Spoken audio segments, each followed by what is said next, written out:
So get this, Iron Man, Hulk and Mysterio walk into a DC movie. I'm just kidding, David Fincher movies are dark, but they're not DC dark.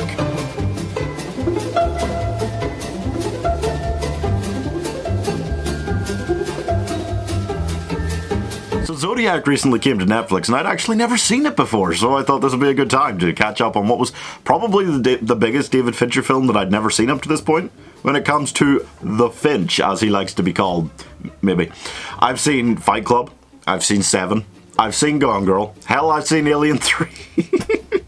Yeah, he directed Alien 3, that was his first movie. But I hadn't seen Zodiac, his epic movie based on the true story of how Robert Graysmith, a cartoonist, became instrumental in tracking down the Zodiac Killer in San Francisco in the late 1960s and early 1970s. The movie tracks this case through several years from the perspectives of Jake Gyllenhaal as Graysmith, Robert Downey Jr. as writer Paul Avery, and Mark Ruffalo as Inspective Dave Toshi. The film is, as much as Fight Club, Seven or Gone Girl, dark as hell, brooding in that sort of Batman way where it wants to be cool and interesting while also being like, ooh, damn, my parents are dead. I don't know why I keep bringing up DC-related topics today.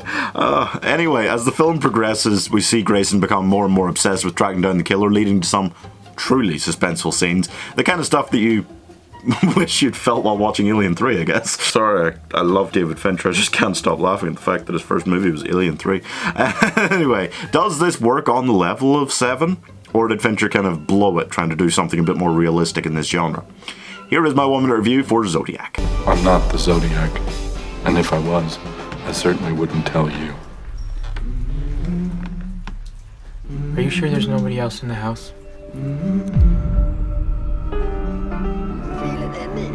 It is strange how much Seven kind of inflated the world's interest in serial killers, and this kind of calmed them down again. Here he mixes the kind of investigative, journalistic drama with the slow-burning police procedural style. Well, I sounded pretty official there. And it works really well, okay? But it is a lot more quietly brilliant than his other big ones. It's difficult with a lot of Fincher movies to totally sympathise with the lead characters, and that definitely goes for Gyllenhaal's here.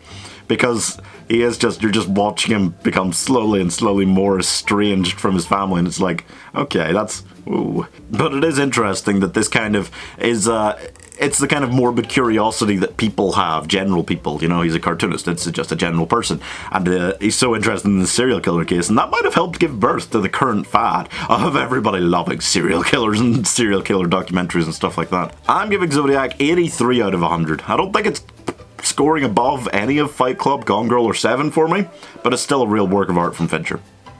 And it's a lot better than Alien 3. That's all for this one, but there are just so many gosh darn movies out there, and you can only subscribe to so many. Wait, subscribe to so many?